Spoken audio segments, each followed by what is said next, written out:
Selamat pagi, Assalamualaikum warahmatullahi wabarakatuh. Berjumpa kembali dengan Budi Rajo di Padepokan Budi Rajo edisi On The Road. Kita mulai dengan ngopi dulu, tapi bohong. Ini tadi malam udah ngopi pakai kopi dripnya dari Glick. Tadi pagi ini saya di hotel sarapan pakai cappuccino-nya hotel. Asik, tapi sama dengan cappuccino di rumah saya. Mau buat Glick lagi, ini drip bag, nanti ya kita lihat, dan karena tadi udah. Nah, ada yang masih bertanya-tanya soal bahasa pemrograman.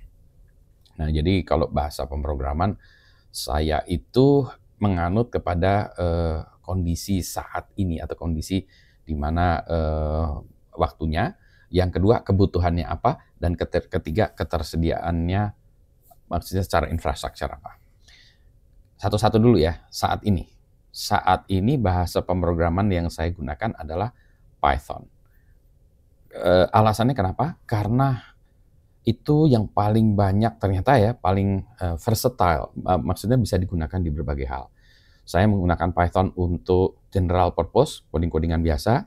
Kemudian saya menggunakan Python untuk data science ya, untuk urusan-urusan itu.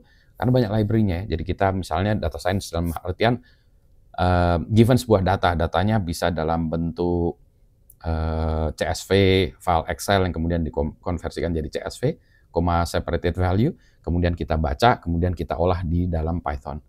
Diolahnya misalnya banyak kolom, saya ingin melihat kolom 1 dan kolom 3 di print gitu ya, dan seterusnya. Jadi kayak gitu-gitu, atau kita melakukan apa ya, manipulation itu bukan manipulasi pemalsuan ya, tetapi pemrosesan data dari kolom segala macam. Nah itu Python jagonya. Kemudian diproses dalam bentuk grafik segala macam, ya itulah pakai Matplotlib. Kalau tadi itu pakai Pandas ya. Kemudian juga dalam hal image processing juga saya masih sekarang menggunakan Python. Kenapa? Karena contoh-contoh yang ada di internet juga Python. Jadi misalnya saya, gimana ya, saya mau melakukan konversi dari sebuah image atau gambar ya, yang color saya mau buatkan grayscale, dari grayscale kemudian mau jadikan black and white. 01 lah, 01 aja. Kenapa? Mau saya masukkan ke ya ini apa namanya IoT device ya. Dan di sana IoT device karena memorinya kecil, saya pengen gambar saya misalnya 64 kali 64 pixel. Oh, berarti dari gambar saya yang segini yang bagus ini ya, yang ganteng ini, kita potong, buatin 1 kali 1, 64 kali 64 gitu.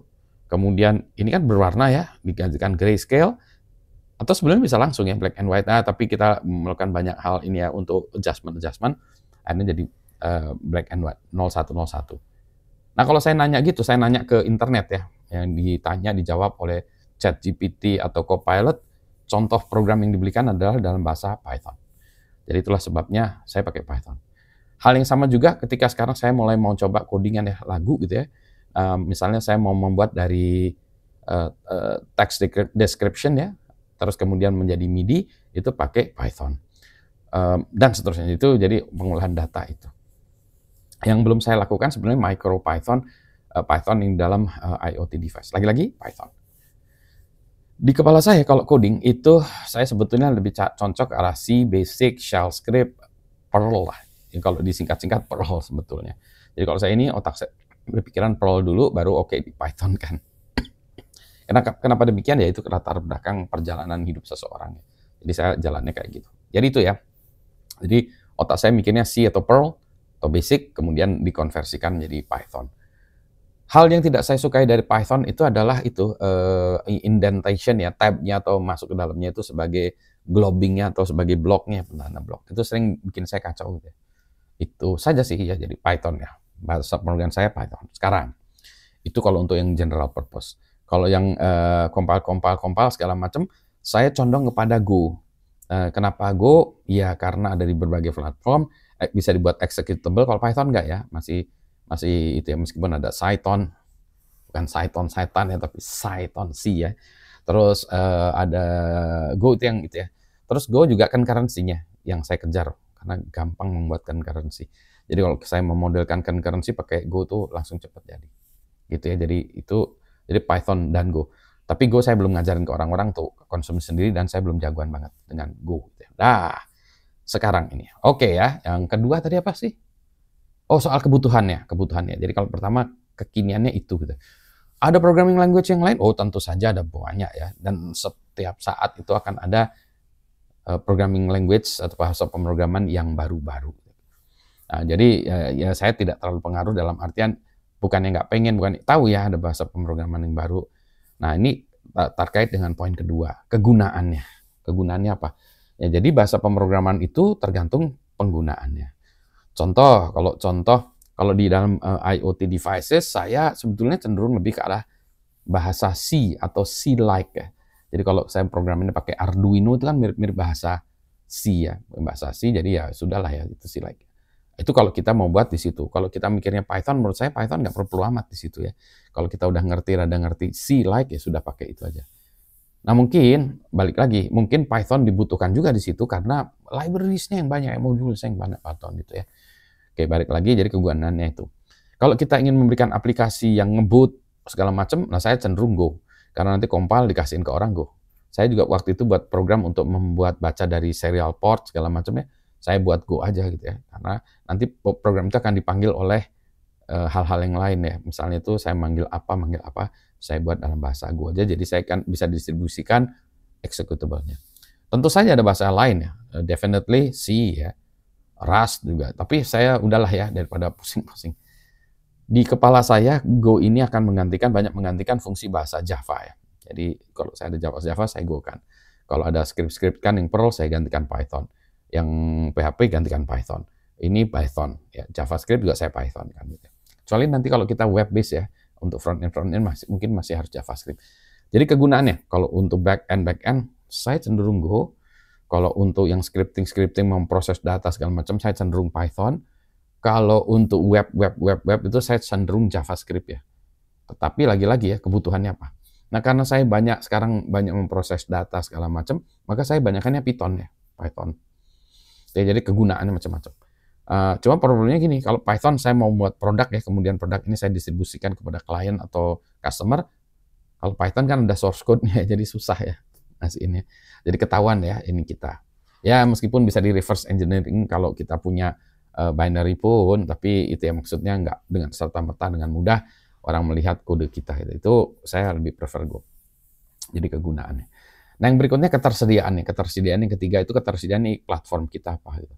Kita codingannya banyak di mana. Saya sekarang banyaknya tuh di MacBook. Jadi di MacBook ini ya saya senangnya apa? Python, Go, C juga ada, tapi itu ya kalau disuruh coding yang lain-lain ya saya harus install banyak ya, tapi bisa di Mac itu lumayan fleksibel ya untuk development Mac itu. Kalau satu lagi yang kedua setelah di Mac saya di Linux ya sama juga ya. Linux ada Go, ada Python gitu ya.